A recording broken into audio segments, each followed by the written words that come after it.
Now, affirmative action, as we know it, is about to die. And guess what, Asian Americans? We could be the ones who killed it. And it is going down in federal court right now. In America, affirmative action began in 1961 as a government initiative to offer opportunities to historically excluded groups. And it's obvious why we needed it back then. Just look at the NBA in the 1950s. Really? You're telling me these are the world champions? These were the best basketball players in the world. What is this guy's signature move? Axe evasion? Nowadays, people hear affirmative action and they often think, oh, he got that job because he's black. She got that job because she's Hispanic. He got that job because he hates blacks and Hispanics. Now, for the past 50 years, affirmative action has been a fierce debate between black and white America, but not anymore. Asian Americans and Pacific Islanders are part of the next big fight over affirmative action. A group of Asian American students suing Harvard University, accusing the school of unfairly giving preference to other racial minorities. Now, Asians, and I am lumping all of us together right now, okay? I find it hilarious that this is the hill we're willing to die on. Our entire lives, we get shat on. Oh, you guys have small dicks. You're bad drivers. You're the color of poop. You smell like Korean kimchi. Nothing. We say nothing. The moment we can't get into Harvard, we're like, I'll see you in court, motherfucker. It's full on Tupac hit 'em up, Walter White to Heisenberg, Tony Montana and Scarface. Also, Asians, just so you know, we are only 5.8% of the population, but last year we were 22.2% of Harvard's admitted class. We are straight dunking on every other minority group, but in classic Asian parent fashion, we're like, 22%? Why not 100%? This lawsuit is in federal court right now, and it won't surprise you to know that the Trump administration loves this case. They have publicly sided with the plaintiffs, and the Department of Justice has opened up an investigation into Harvard's admissions process. But don't worry, the DOJ is giving Harvard the type of thorough investigation they would never give victims of sexual assault. Now, this lawsuit is big in the Asian community, specifically with an organization called the Asian American Coalition for Education, or AACE. Now, the AACE's president is a man named Yukong Zhao, and for him, this lawsuit is a full-on civil rights movement. All children, in order to pursue their American dream, they have to hide their racial identity. Asian Americans already united fight this battle. We strongly urge the U.S. Supreme Court to issue a total ban of racial discrimination in college admissions. If you can't tell, Yukong Zhao is a hardcore tiger dad who has been priming his kids for academic greatness. He is basically Chinese Joe Jackson. This is true. In 2013, before his son ever even applied to college, Yukong Zhao wrote a book called The Chinese Secrets for Success, 5 Inspiring Confucian Values. In his About the Author section, he actually brags about how smart his kids are. Because you know that old Confucian saying, even when completely unrelated, show off child's GPA. But here's the thing, it didn't help. When Yukong's son applied to 3 Ivy League schools, he got Dikembe Mutombo'd by all of them. So the AACE sent a letter to the Department of Education insinuating that those 3 schools retaliated against Zhao's son because of his crusade against affirmative action. Now, I'm sorry, Yukong Zhao, but no one has a hit job on you. And if you think I'm being mean, just check out my favorite review for his book, which describes it as, it's okay. This Chinese father wrote a book and then got Chinese fathered. But Hassan, you're just focusing on pissed off Chinese uncles. Are there any Indian uncles speaking out? Oh, you better fucking believe it. Meet Dr. A.J. Kathari. I am representing here the American Society of Indian American Engineers, and I've been a U.S. citizen for 30 years. I'm being treated like a foreigner. I'm not a foreigner. I'm an American. I came here, many years ago, of course, with $6 in my pocket. Really, $6. At that time, it was a lot of money, No, it wasn't, Indian Oliver Stone. No, it wasn't. Every immigrant uncle has some insane story about how they came to America with an inexplicably small amount of money. I came here with $2. No, I came here with $4. $6 is and never was a lot of money. Who goes to any country and is like, $6? That seems like enough to start a new life.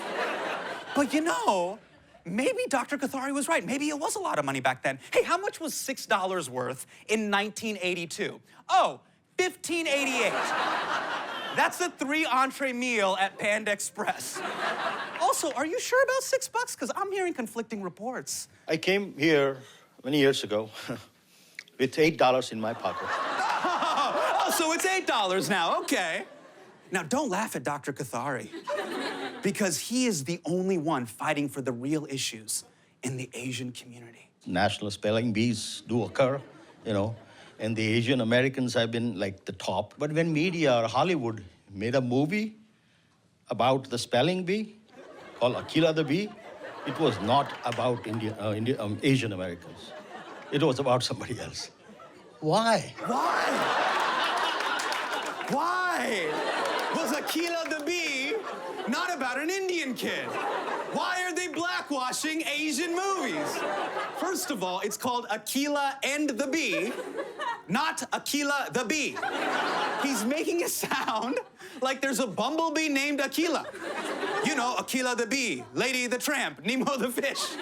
Now, make no mistake, I am not ripping on an Indian uncle's accent. I am ripping on uncles in our own community who lack self-awareness and propagate anti-black and anti-brown rhetoric just so Asians can get ahead. Now, as insane as all of this is, this story only gets weirder.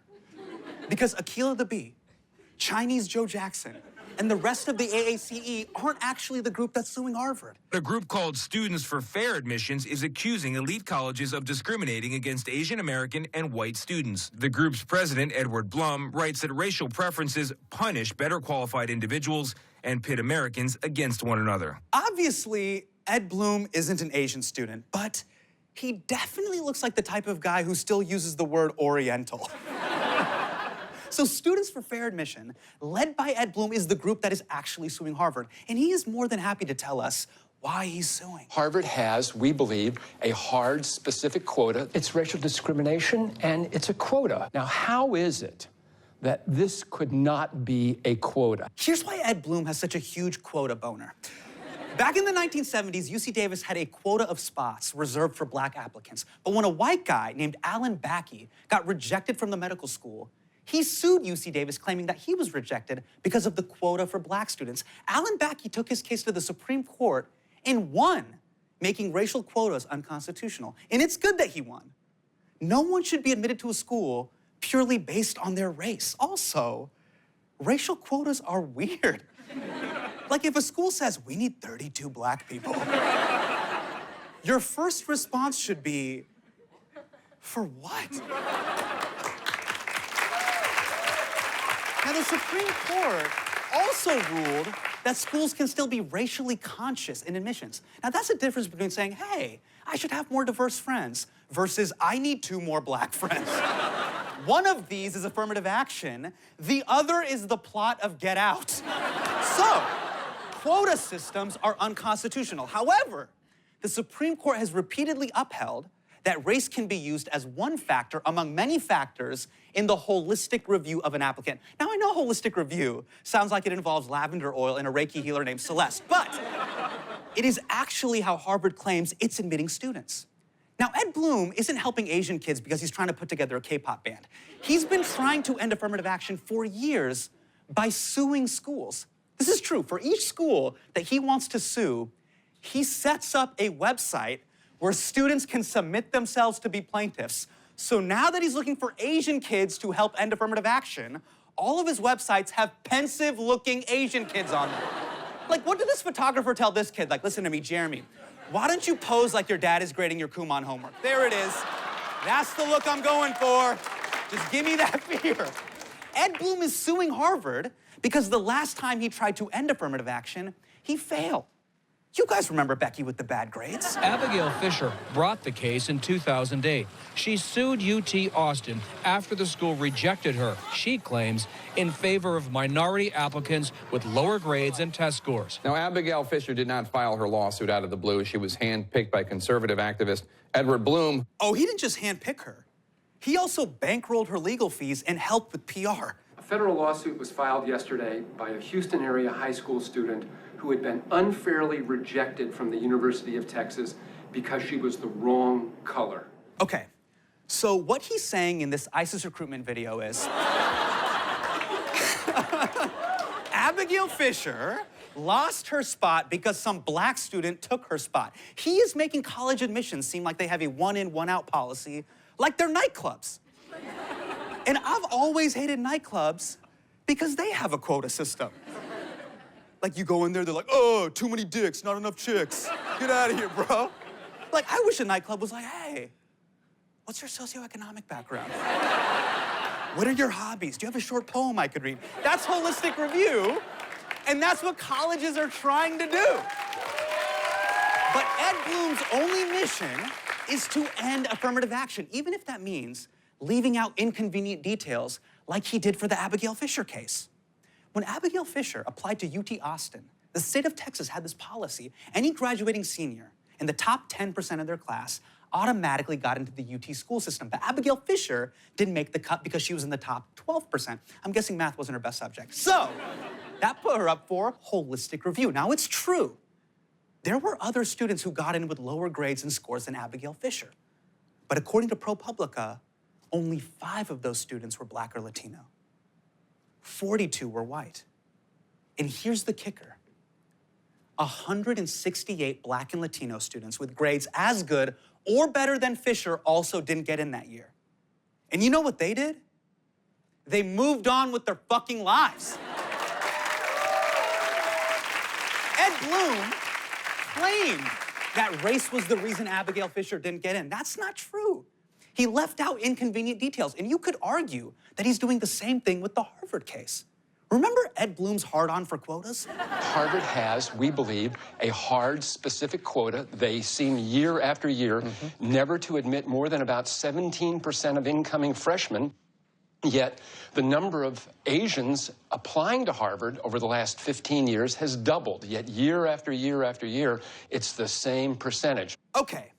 Harvard has a hard, specific quota that never seems to break 17% Asian. So we found an expert to make sure that number was right. In 1992, 19% of Harvard's incoming freshmen were Asian. So it's 19% now. Okay, let's get another expert. In 1992, 15% of Harvard's incoming freshman class was Asian. Jesus, Ed, for someone representing Asians, you are really bad at math. You should really take Kumon classes with Jeremy. We actually contacted Harvard, and they gave us the official numbers.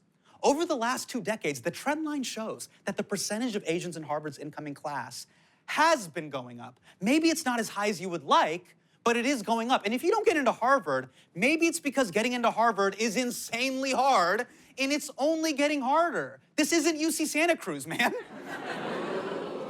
Really, is that where you guys draw the line? UC Santa Cruz? Their mascot is the banana slugs, you guys. You need $80 and a pulse to get into UC Santa Cruz. Come on. What Ed Bloom is doing, recruiting plaintiffs, bankrolling their cases, attacking the law through the courts, it sounds shitty, but it's not illegal. It's like going to a Macklemore concert. I mean, you can do it, but everyone's gonna be like, why? What are you getting out of this? Civil rights leaders use this exact same tactic to win historic cases, but now, Ed Bloom is using the civil rights playbook to dismantle civil rights policies. MLK once said, I have a dream. And Ed Bloom was like, technically nightmares are dreams. I don't think Ed Bloom cares about Asians getting justice at all. I believe he's using us. In his head, he lost the Abigail Fisher case because he miscast his lead. Abigail Fisher was his Eric Bana in the Hulk. And now he's looking for his Mark Ruffalo, which is Asian kids. Okay? By the way, Harvard is far from perfect in all of this. Harvard was forced to hand over admissions data for the lawsuit, and Ed Blum claims that the data shows that Harvard ranks Asians lower on subjective measures like personality traits. Now, Harvard denies it, but if the court finds that there is bias, then fuck Harvard. And not just for this. Fuck them for their creepy eugenics phase, fuck them for Ted Kaczynski and Ted Cruz and Facebook and Dr. Oz and Steve Bannon and Eliot Spitzer and Jared Kushner and Bill O'Reilly and Henry Kissinger. You get the point. So, let's take all of those factors into consideration and give Harvard a big, holistic fuck you. Okay? And I'm not just saying that because I didn't get it. Dismantling affirmative action won't get rid of implicit bias or automatically make Harvard more fair. If you really want to make Harvard more fair, you have to dismantle this. There is this phenomenon of white affirmative action, and it's called legacy admissions in universities. They give preference to alumni children who also make up, at a lot of elite schools, 10 to 20% of the population. That's an affirmative action. Right, it's an affirmative action for the wealthy. Legacy students take up a significant number at the Ivies. Look at the chart. If these Asian parents really cared about the numbers and fairness, they would be going after legacy admissions first, not attacking affirmative action. Just listen to Swan Lee, a prominent member of the AACE. Why don't we just abandon racial consideration, give everybody a fair chance? When affirmative action was established in the 1960s, that was a time it was necessary because that was the time when the racial segregation was coming to an end. And the communities are very segregated. But half a century later, with all the things that the government and everybody have been helped, we don't have that kind of drastic differences between communities anymore. She's basically saying, let's get rid of affirmative action because racism isn't as bad as it used to be. And you hear that a lot with racism. Hey, be grateful. It's not as bad as it used to be. You wouldn't tolerate that from Wi-Fi. Like if you called Comcast and you were like, hey, my internet's really slow right now, and if they said, hey, it's not as bad as it used to be, remember dial-up? You would kill that person. That's why I think this lawsuit against Harvard is bullshit. Is this really about civil rights or about your kid getting into Harvard? Because I've been in prep classes where I've been told not to check my race. Hey, if you're Asian, don't check the box, it's gonna hurt you. You know what I'm talking about? Yes. The penalty, right? And when I was in high school, I bought into that. I thought I wasn't gonna get into Stanford because some black kid was gonna take my spot. But I didn't get into Stanford because I was dumb. I got a 1310 on the SAT. It was never gonna happen. Now, I know there's white people here that are like, 1310, that's pretty good. And every Indian and Asian person is like, 1310, you are a moron. No wonder you became a stand-up comedian. Now, this entire affirmative action issue is really a debate on how we define merit. And there are two camps. Are you just your GPA and your SAT score? Or do a myriad of factors determine who you are? I fall in that camp. I support affirmative action, and the majority of Asian Americans do too. I get that affirmative action is an imperfect system. Does the software need updating? Of course. But if they win this case, it won't just affect Harvard. It could set a precedent that affects every single publicly funded university. We are talking about millions of students. And if you want to go somewhere with no affirmative action, there are schools where they only look at test scores. Just go to Asian Paradise, Caltech. They basically dumped Fremont, California, and Edison, New Jersey into one school, and they were like, go hang out with your cousins. That's Caltech. In 2010, Caltech had 967 students. Do you know how many black students they had? 9. There are more black people in the Wu-Tang Clan. And it hasn't gotten better.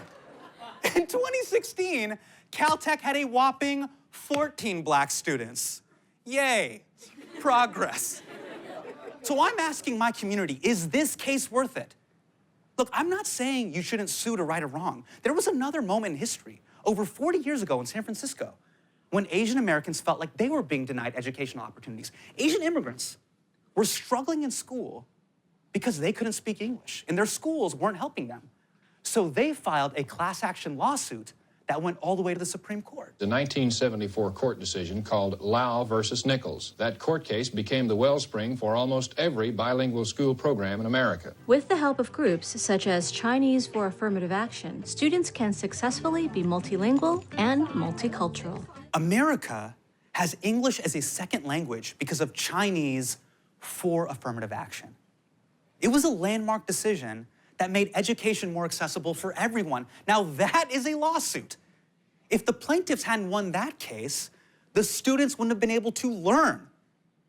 But if the plaintiffs don't win the Harvard case, the students have to live with the cold, harsh reality that they might have to go to the UC Santa Cruz of the Ivies, Cornell.